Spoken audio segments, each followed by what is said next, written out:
Kita lanjut. Kata penulis, al-amalu bil Qur'ani alhamdulillah wal hadis, beramal dengan Al-Qur'an dan hadis. Soal pertama, limadza anzalallahu al-Qur'ana? Limadza, untuk apa atau kenapa Allah turunkan Al-Qur'an? Kata penulis, jawabannya anzalallahu al-Qur'ana lil amali bihi. Allah menurunkan Al-Qur'an tentu untuk diamalkan. Ini tujuan terakhir. Tujuan puncaknya diamalkan. Jadi yang baru antum lakukan berupa menghafal, ini baru langkah pertama. Ya. Allah Ta'ala katakan, ittabi'u, ikutilah ma unzila ilaikum mir rabbikum. Ikutilah apa yang diturunkan kepada kalian dari Rabb kalian. Ikutilah di situ maksudnya adalah amalkanlah. Teladanilah. Nah.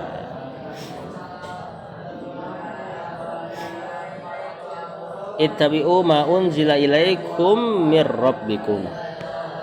Ikutilah, teladanilah, amalkanlah apa yang diturunkan kalian dari Rabb kalian. Apa yang diturunkan? Al-Quran. Bahkan As-Sunnah juga sama ya.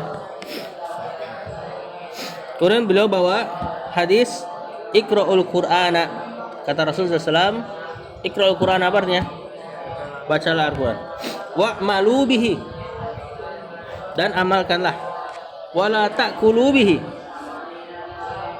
dan jangan makan darinya.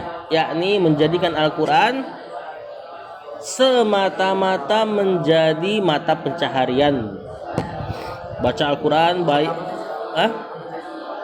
dan jangan makan darinya, mencari makan darinya.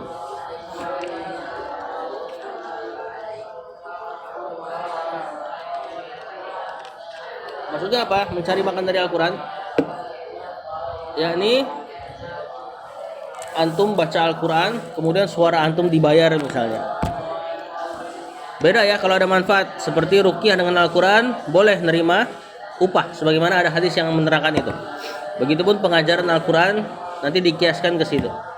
Menjadi imam dikiaskan di situ. Yang nggak boleh adalah antum menjual suara antum dengan Al-Quran.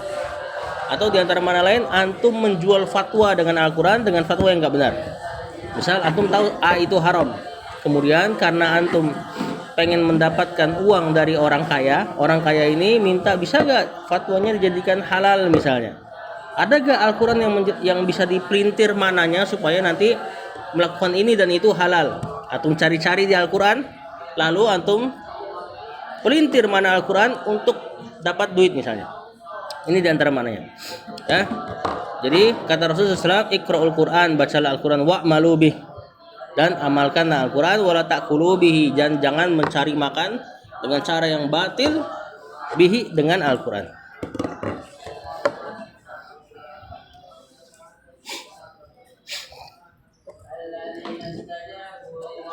Kata ittabi'u tadi, ikutilah Al-Quran. Tadi mananya apa? Selain ikuti apa? Ayana bilang apa?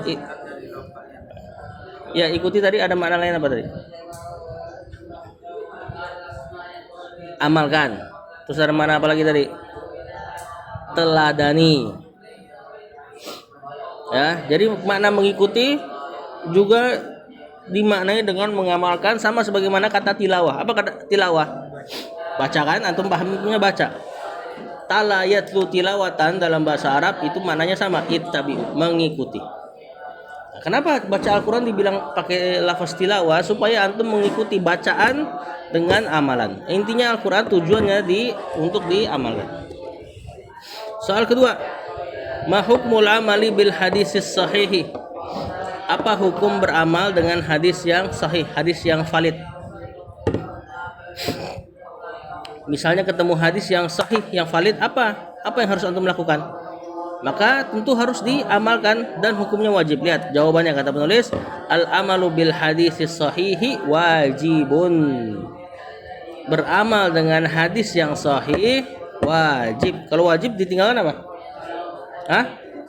Dosa. Berarti kalau antum dapat hadis yang antum tahu hadis itu sahih, misalnya riwayat Bukhari dan Muslim, lalu antum sengaja tidak mengamalkannya, ada dosa di situ. Kecuali memang tidak sanggup beramal. Misalnya hadis sahih tentang anjuran umroh, kan nggak semua orang bisa umroh kan? Nah kalau kayak gitu ya nggak masalah. Misalnya kalau hadis sahih mengikuti Rasul, tapi antum sengaja berpaling dari beliau SAW, berarti ada dosa di situ. Karena kata penulis al amalu bil hadis sahihi wajibun. Diqaulihi ta'ala, karena firman Allah Ta'ala, wa ma atakumur rasulu fakhudhuhu, apa-apa yang Rasul datang dengannya, fakhudhuhu, maka ambillah dia. Ada perintah di situ. Apa yang Rasul bawa, ambil. Ma apa-apa atakum, mendatangi kalian, atau yang ar-rasul membawa, apa yang Rasul bawa gitu ya simpelnya. Fakhuduhu, ambillah dia. Dah? Belum? Wa ma nahakum, wa ma nahakum, dan apa-apa yang naha, larang, kum, kepada kalian, apa yang Rasul larang, anhu, darinya, fantahu, berhentilah. Apa yang Rasul bawa ambil, apa yang Rasul larang berhenti, jangan dilakukan.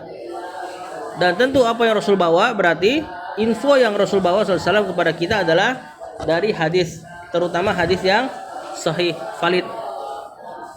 Nah, nanti kalau antum sudah belajar dari keluar dari sini, baru belajar bagaimana nentuin hadis sahih atau yang di bawahnya, atau yang di bawahnya lagi, dan seterusnya. Intinya apa yang Rasul, apa yang sahih dari hadis, itulah yang Rasul bawa. Dan kata Allah, ma atakumur rasulu fakhudhu, apa yang Rasul bawa ambil. Ada perintah untuk mengambilnya, berarti wajib. Waqala sallallahu, Rasul juga bersabda, alaikum bisunnati, berarti ya wajib atas kalian, atau berpegang teguhlah bisunnati, dengan sunnahku.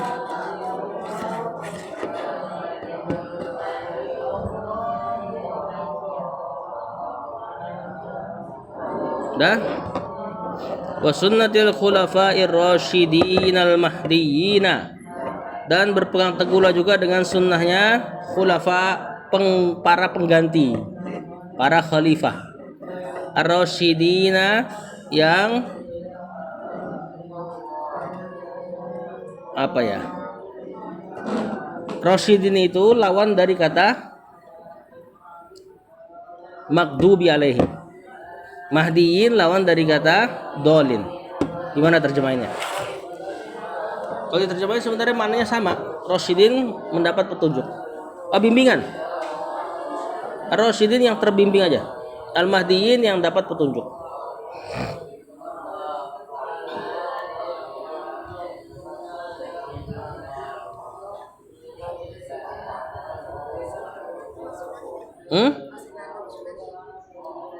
Alaikum bisunnati wa sunnatil khulafa'i.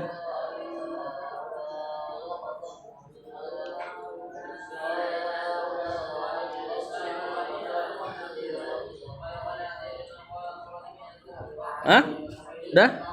Ar-rasyidin berarti orang yang ngamalin ilmu. Al-mahdiyin orang yang dapat ilmu. Orang kalau dapat ilmu berarti dia mahdiyin. Terus ilmunya diamalkan, rasyidin. Paham gak? Tamassaku, berpegang teguhlah, biha, dengannya. Lihat domir ha. Domir ha itu domir apa? Kalau di belakang ha, berarti dia domir apa? Huwa apa hiya? Hiya. Kembali kemana hiyanya? Cari yang muannas. Sunnah. Di situ ada dua sunnah. Sunnati wa sunnatil khulafair rasyidin. Benar gak? Kenapa nggak pakai domir huma? Tamassaku bihima. Kan kalau dua huma, di belakang domirnya apa? Udah hafal belum? Huwa huma hum hiya huma hunna. Kalau di belakang iyahu yauma yahum, iyaha yahuma iyahunna. Ini kan dua sunnah. Alaikum bisunnati wa sunnatil khulafair rasyidin. Tapi tamassaku biha. Kenapa nggak tamassaku bihima? Berpegang teguhlah dengan kedua sunnah itu. Apakah Rasulullah SAW salah domir? Terus kenapa pakai hak? Hah? Kemana? Ke sunnahnya Rasul apa ke sunnah khulafaur rasyidin? Kalau cuma satu, sunnahnya Rasulullah.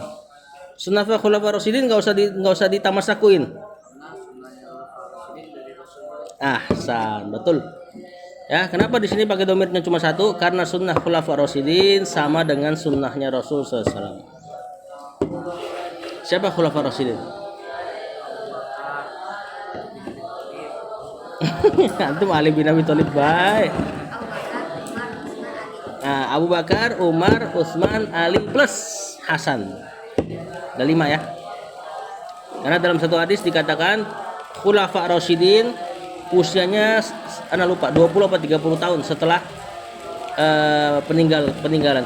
Dan kalau dihitung dari tahun itu masuk ke pemimpinannya Hasan bin Ali. Jadi ada 5.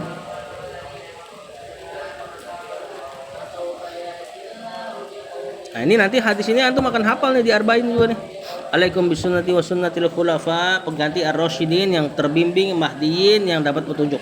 Tamassaku, berpegang teguhlah biha dengan sunnah tersebut. Nah, makanya perhatikan. Antum pernah dengar gak? Siapa yang mengumpulkan kaum muslimin untuk melakukan sholat tarawih berjamaah?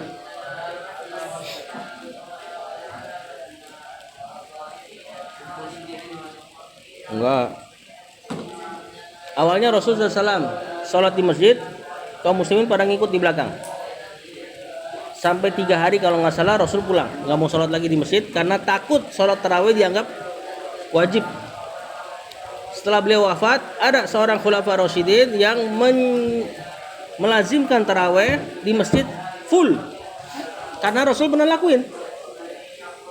Terus kata orang, tuh berarti khulafa rasyidin ini melakukan bid'ah karena telah mengumpulkan kaum muslimin untuk sholat tarawih sementara Rasul nggak ngumpulin. Gimana jawaban antum? Siapa sahabat ini?